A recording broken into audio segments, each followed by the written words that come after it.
احلى حاجه في الرياضه ان هي هتخلي بجد موضوع السن بالنسبه لك ده مجرد رقم فعلا زي ما بنقول يعني الراجل ده انا ممكن اديله سن مثلا فوق ال70 سنه. ما شاء الله عنده سيكس باكس والعضلات عنده متماسكه اكتر من ناس ما بتتمرنش وعندها 20 سنه.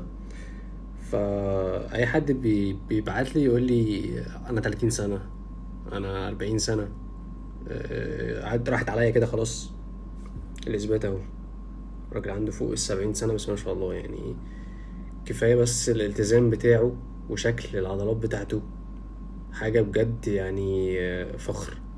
ومش بس كده، كمان انت صحتك كمان هتبقى احسن من اي حد تقريبا عنده نفس السن بتاعك. فاتمرن، ما تقعدش تقول بكرة وبعده، ما تقعدش تأجل وتقعدش تقول بكرة بعده. محدش عارف انت هتموت امتى او انا هموت امتى.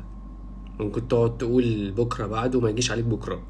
ف زي ما ناس كتيرة قالت تموت بأحلام، تموت بذكريات، ما تموتش بأحلام. فقوم دلوقتي، قوم، مفيش حاجة منعاك، مفيش حاجة منعاك غير مخك ونفسك اللي مسوحك.